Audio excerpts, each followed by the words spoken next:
Good morning students. आज का हमारा टॉपिक है how to find the range of a function. Previous lecture में हमने पढ़ा था डोमेन कैसे निकालते हैं, तो चलिए स्टार्ट करते हैं। सो यहाँ पर भी आपको बच्चों एक एल्गोरिथम याद रखना है। सबसे पहला स्टेप हमारे पास है कि जो भी फंक्शन हमें दे रखा होगा एफ ऑफ एक्स, हम उसको क्या करेंगे, put F of X equal to Y. Y के इक्वल हम उसको पुट करेंगे। और second step, solve for X in terms of Y. Function को y के इक्वल पुट करके हम उसको सॉल्व करेंगे। x की वैल्यू जो है इन टर्म्स ऑफ y निकालेंगे। फिर यहाँ पर लास्ट स्टेप में क्या होगा, फाइंड जो values of x in terms of y। तो y हमने चेक करना है, ठीक है। Find values for which F of y is defined, यानी कि जो हमारा फंक्शन y के टर्म्स में आ जाएगा, ठीक है। Find values for which x is defined and set of such values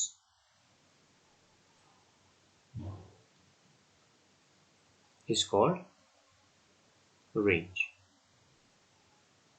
set या इंटरवल जो भी हमारे पास बनेगा, x की वैल्यू जो इन टर्म्स ऑफ y आएगी, तो हम ये देख लेना है कौन कौन सी वैल्यूज जो है इसको डिफाइन कर रही है। ओके, चलिए क्वेश्चन करते हैं अभी, उससे आपको बिल्कुल क्लियर हो जाएगा। पहला क्वेश्चन है हमारे पास बच्चों। अब आप प्रीवियस लेक्चर एक बार जरूर देखिएगा, क्योंकि मैं वही क्वेश्चन बच्चों सॉल्व करने लगा हूँ यहाँ पे जिन जिन क्वेश्चंस के हमने डोमेन निकाली थी, ताकि आपको एकदम से कंसेप्ट क्लियर हो जाए।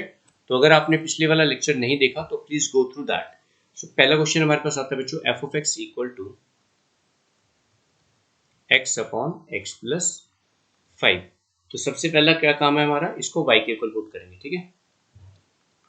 Put y is equal to X upon X plus 5, और यहाँ से क्रॉस मल्टीप्लाई करके आपने x की value in terms of y निकाल लेनी है। तो x को इस x से शिफ्ट करके, तो यहाँ से बच्चों बन जाता है x हमारे पास यहाँ से आ जाएगा 5y upon 1 minus Y. Okay, x को एक साइड शिफ्ट कर देंगे तो वैल्यू आ गई।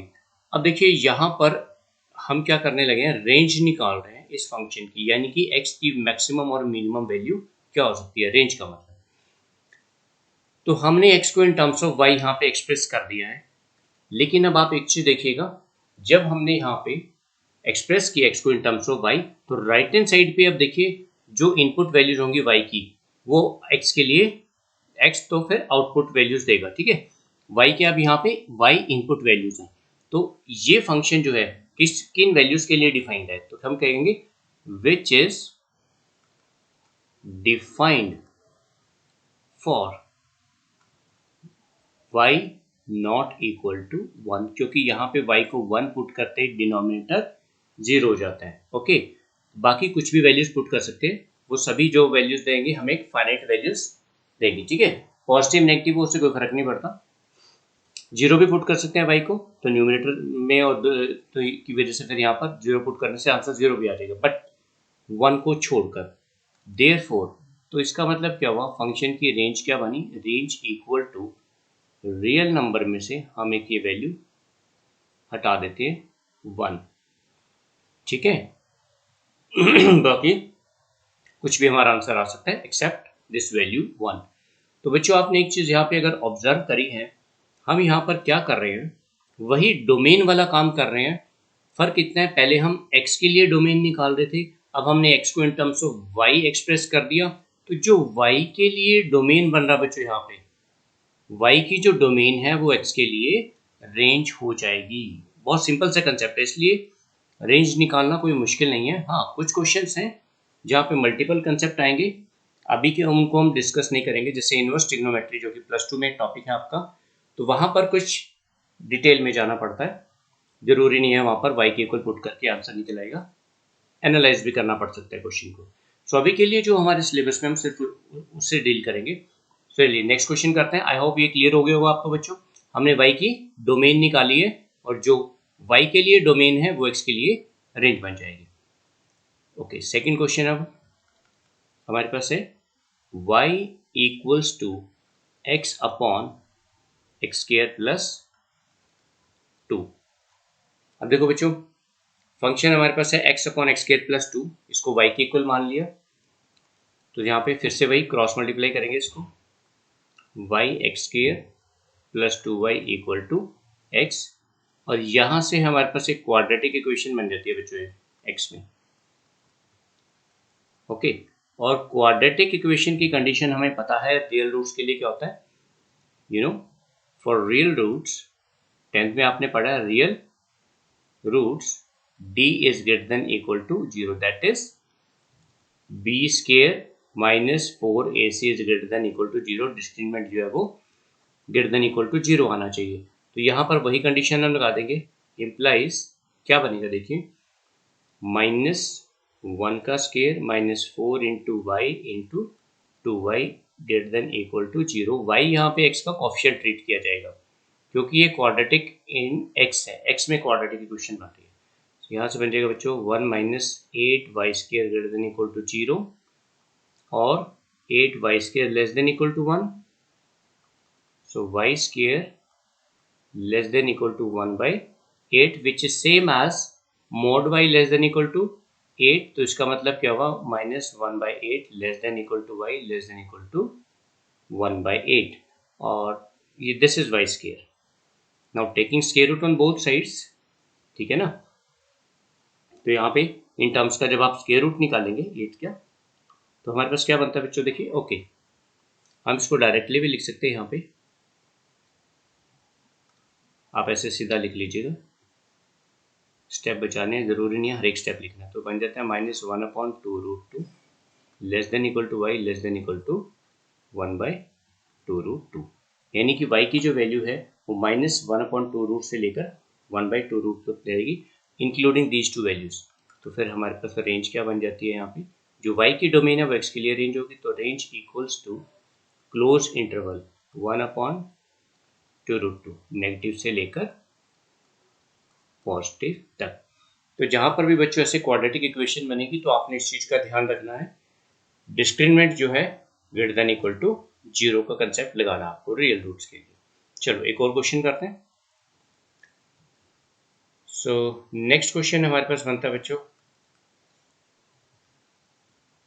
1/, मैं बिल्कुल वही क्वेश्चन करने लगा हूं जो हमने पिछले लेक्चर में किए थे डोमेन के लिए, इसको फिर y के इक्वल पुट करेंगे और यहाँ से क्रॉस मल्टीप्लाई करके जो हमारे पास क्वाड्रेटिक इक्वेशन बनेंगे बच्चों, अभी आप क्या कर सकते हैं, y इक्वल टू पहले आप इन टर्म्स को नीचे मल्टीप्लाई कर लीजिए, तो बन जाएगा 2x square minus x minus 3। Okay, अब यहाँ से मैं सीधा जो क्वाड्रेटिक इक्वेशन हमारी बनती है उसमें हम कंसेप्ट लगा देंगे, -3y और ये -1 इक्वल टू 0, तो माइनस कॉमन निकाल कर यहाँ बन जाएगा प्लस, तो ये बन जाएगा -3y, माइनस तो कॉमन आ गया तो 3y plus 1 inside the bracket. Again for real roots we have discriminant greater than equal to 0, तो -b स्क्वायर, ये sorry this is b square minus 4ac, और यहाँ पर ये क्योंकि देखो ये टर्म जो है यहाँ पर नेगेटिव है, कौन सी c वाली टर्म जो है नेगेटिव है, तो यहाँ पे माइनस माइनस प्लस हो जाएगा, reason because b square minus 4ac is greater than equal to 0 for real roots. Reasoning आपने जरूर लिखनी है बच्चों एग्जाम में। तो यहाँ से हमारे पास बनता है वाई स्क्वायर और ये बन जाएगा 24y और साथ में 24y square plus 8y greater than equal to 0। तो यहाँ से बात बनती है हमारी 25y square plus 8y greater than equal to 0। अब बच्चों क्वेश्चन बहुत इजी हो गया, इजिली आप कर सकते हैं इसको। दिस इज नॉट स्क्वायर, एक y हमारा कॉमन आ चुका है, plus 8 greater than equal to 0। अब फिर से देखो बच्चों हमारे पास दो फैक्टर आ गए यहाँ पे, y into 25y plus 8 greater than equal to 0। तो फिर से पहले की तरह दो केस बनेंगे, या तो दोनों पॉजिटिव होंगे या दोनों नेगेटिव। तो केस 1 हमारे पास क्या बनने वाला है, देखिए case 1 y greater than equal to 0 comma 25y plus 8 greater than equal to 0। Okay, यहाँ से तो यही रहेगी term y greater than equal to 0, यहाँ से आ जाएगा y greater than equal to -8/25। y की वैल्यू -8/25 से बड़ी है, इक्वल टू भी है, और दूसरा है y greater than equal to 0। अब बच्चों यहाँ देखिए कितना सिंपल सा कंसेप्ट है, ये आप मान लीजिए 0 एंड से दिस इज -8/25। जब y 0 से शुरू होकर राइट साइड पे जा रहा है greater than equal to y, तो ऑब्वियसली इससे पीछे के जितने भी नंबर्स हैं उन सबसे बड़ा होगा y, इज इट? तो क्या होगा फिर यहाँ पर जो वैलिड कंडीशन बनेगी इन दोनों में, वो क्या बनने वाली है, y greater than equal to 0। हमें फिर ये बताने की जरूरत नहीं है कि y जो है हर एक नेगेटिव नंबर से बड़ा है। जब y 0 से ही शुरू हो रहा है और आगे बढ़ रहा है तो फिर पीछे वाले सभी नंबर से बड़ा होगा। तो यहाँ पर y greater than equal to 0 is valid condition. Case second हमारे पास जो बनता है बच्चों, उसमें क्या करेंगे, दोनों को नेगेटिव रखेंगे, क्योंकि negative into negative is again positive. तो यहाँ से देखिए ये एज इट रहेगा y less than equal to 0, और यहाँ से निकलता है y less than equal to -8/25। अब यहाँ पर भी वैलिड कंडीशन देखेंगे, पॉजिटिव वैल्यू राइट पे, नेगेटिव लेफ्ट पे। अब एक चीज देखिए, यहाँ पर y जब है एक नेगेटिव नंबर से छोटा है, ठीक है, वहां से स्टार्ट होकर लेफ्ट साइड की तरफ जा रहा है, -इन्फिनिटी की तरफ जा रहा है, ठीक है ना, अप टू -इन्फिनिटी, तो ऑब्वियसली वो 0 से छोटा होगा और 0 से राइट पे जितने नंबर उन सबसे छोटा होगा। तो यहाँ वैलिड कंडीशन बन जाएगी y less than equal to -8/25। ये आपने बड़े ध्यान से करना बच्चों। तो देखिए -8/25 से लेकर कहाँ तक जाएगा, up to -infinity. Okay, so combine, इसको हम लिख लेते हैं equation 1 and this is equation 2। सो दोनों को कंबाइन कर दें अगर हम, from first and second inequalities, this is not equations, inequalities, क्योंकि ग्रेटर देन लेस देन का सिंबल लगा हुआ है। तो देखिए एक तो बनता है हमारे पास 0 से लेकर up to infinity greater than equal to 0, फिर दूसरा बन रहा है -इन्फिनिटी से -8/25, और इन दोनों की कर देंगे यूनियन, क्योंकि दोनों एक नेगेटिव इंटरवल है एक पॉजिटिव है, दोनों में कुछ भी कॉमन नहीं है। ओके, तो कंबाइन करके दोनों रिजल्ट्स को बच्चों आपने रेंज निकालनी है। Therefore range equal to -infinity to -8/25 union 0 to infinity. I hope this is clear to you. बहुत इंपॉर्टेंट क्वेश्चन है बच्चों। चलिए नेक्स्ट क्वेश्चन पे चलते हैं अभी।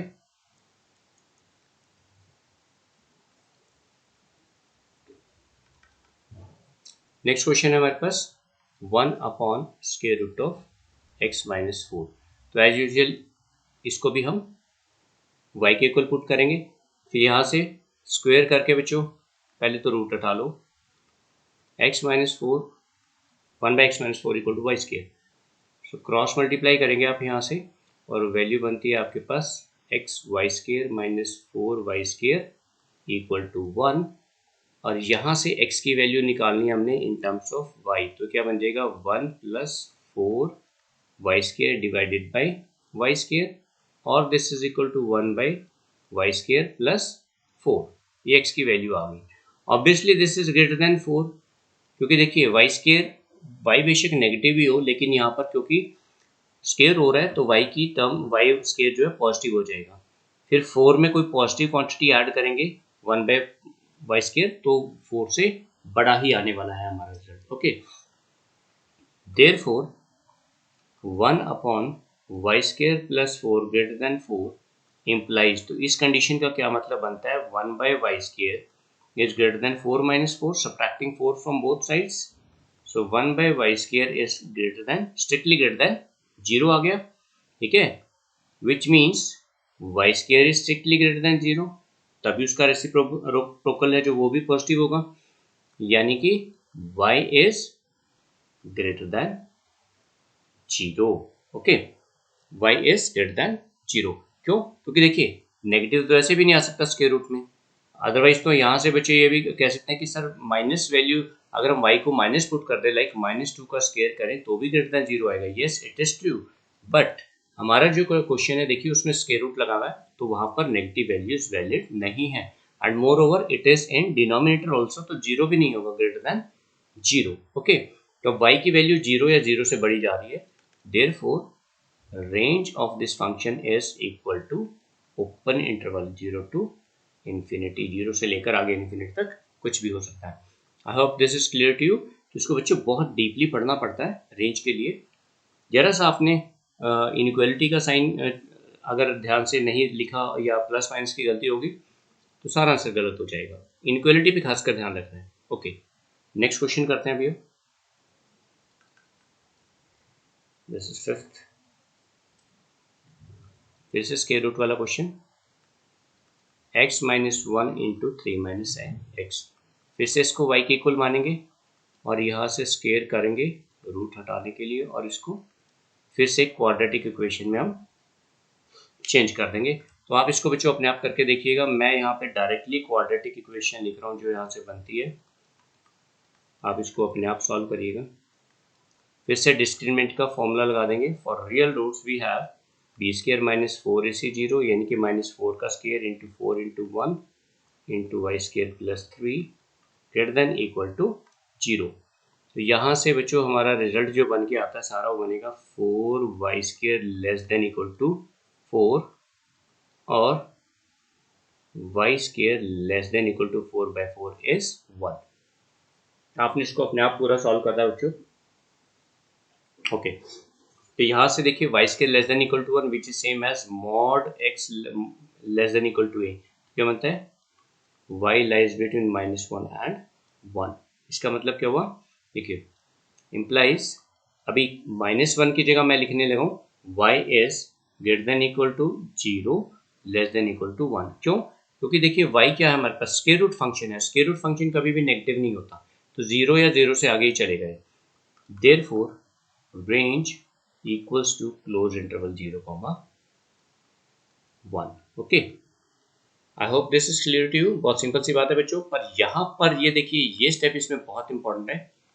ये दो, इसके बाद जब हम यहाँ पर आते हैं, नॉर्मली बच्चे यहाँ पर लाकर छोड़ देते हैं और आंसर लिख देते हैं -1 to 1, जो कि गलत माना जाता है क्योंकि स्क्वायर रूट में नेगेटिव कभी भी नहीं आएगा. ओके, तो इसलिए 0 से स्टार्ट करेंगे. आप इस चीज़ को ध्यान रखना आपने. चलिए एक और क्वेश्चन करते हैं इसको. यहाँ पर last question, again very important, जैसे मैंने डोमेन में बताया था बच्चों आपको.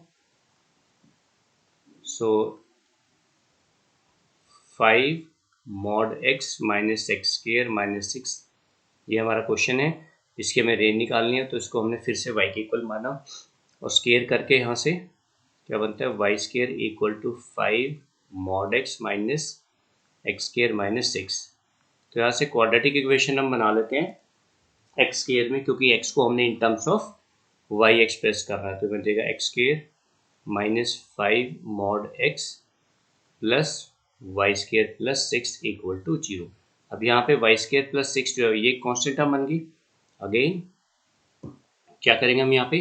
देखिए, एक्स स्क्र को you can also write mod x whole square, mod x square minus 5 mod x plus y square plus 6 equal to 0. तो एक क्वाड्रेटिक बन गई बच्चों मॉड एक्स में, और ये टर्म हमारी बन गई सी, कांस्टेंट टर्म. ओके, तो यहाँ पे फिर से डिस्क्रिमिनेंट इम्प्लाइज -5 का square minus 4 into mod x का कोफिशिएंट यहाँ पे 1 है into y square plus 6 greater than equal to 0. So this is 25 minus 4y square minus 24 greater than equal to 0.